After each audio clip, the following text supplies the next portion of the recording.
Willie D Live.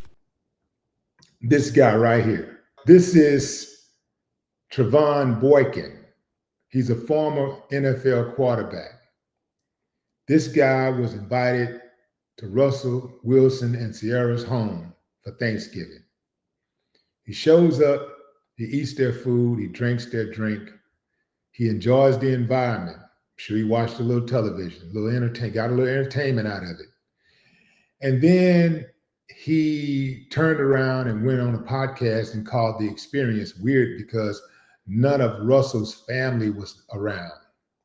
He also talked about Little Future, saying Little Future was bad, it's a little badass Little Future. And he talked about the experience where, people take turns around the table saying what they're thankful for. And he never did say what Little Future said he was thankful for, but he described Little Future as being a spoiled brat, one who was acutely aware of the nepotism that he have and his lineage, being born into a family of celebrities, been born by celebrity parents, and then also now having a stepfather who is a celebrity, right?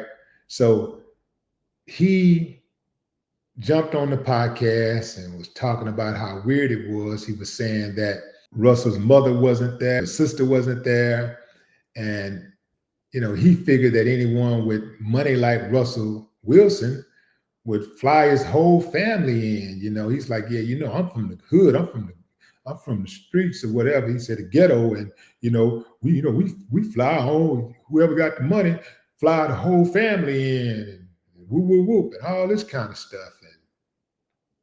And I just thought that was really moist. I thought that was really moist of him, because when you allow somebody into your home, that's your private space. That is your private space. And anytime somebody welcomes you into their home, you should be thankful. And you should also protect, you should protect that energy and that experience. So whatever you see in them people's house, you should maintain some discretion about. Okay, I'm not saying that, if you want to say something about it, if you ain't got something nice to say, don't say nothing at all, right? But to walk around those people's house, to sit at that table and eat their food and smile and laugh, and I'm sure you hugged at least one family member, that's kind of snake-like. That's like a snake to me. And he called the experience weird. No, man, I think he's weird for saying that. I don't know what it is. I guess I do know what it is, but although I'd say I don't know what it is about Wilson that people, men specifically, why it is that they want to undermine him so much. Why does this man get so much hate? All the man do is, love on his family and work, and mind his own business. I don't see anything wrong with that. But a lot of these dudes come off as salty. They come off as haters, and there's a word for this. My girl was telling me earlier when I was talking about this, and she was saying, yeah, there's a phrase for that, and it's called monitoring spirits. Monitoring spirits. When she said the phrase, it's, I know what monitoring is and I know what spirits are, right? So I had an idea about what she was talking about, but she broke it down to me. And she told me that basically monitoring spirits is a concept within certain spiritual and religious beliefs and it refers to demonic entities that allegedly spy on individuals to gather information for spiritual attacks. Adherents believe these spirits are sent to track a person's life and hinder their progress, sometimes using people or animals as agents, and can be countered through prayer and discernment. It can be countered through prayer and discernment.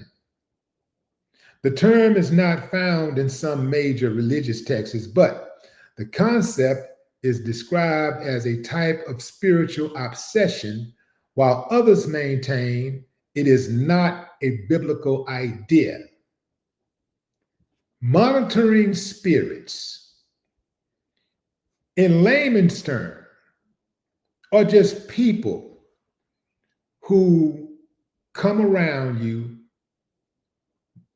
and go back and tell what you got going on in hopes of undermining you in some way, in hopes of undermining your success, your lot in life in some manner. Monitoring spirits. Yeah. So all of us have probably at some point had somebody come into our home who we fed, who probably listened to our music, watched our television, drunk our drink, smoked our smoke, and then went back and told somebody something, reported it to somebody else in hopes of undermining you. Snake, man. You got to be careful of those monitoring spirits. You got to be careful who you let into your house. I had a construction worker come to my house once. So I had a general contractor that was doing some work at my house. And he brought his crew. I had been working with this guy for a long time. I had already been working with him for maybe a year or two, about close to 2 years. I'd already been working with him. One day, he brings a new guy over, and the guy comes into my house, but he don't speak. So I'm thinking, maybe he can't speak English or something, but even if he can't speak English, he know he walking into somebody's damn house, and he know he's seeing a face. It's a person right here in front of him. So at the very least, he know how to greet somebody, even if he didn't greet them in English.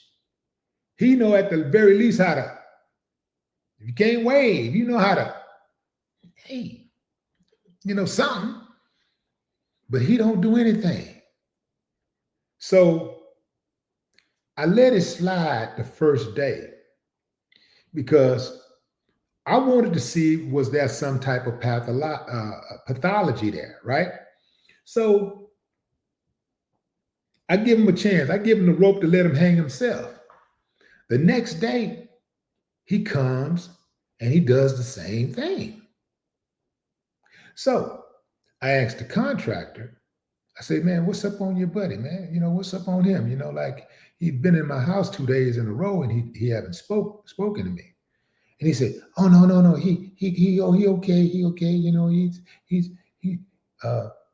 I said, can he speak English? He said, yeah. He said, yeah, he can speak English. I said, well, listen, man, send him home.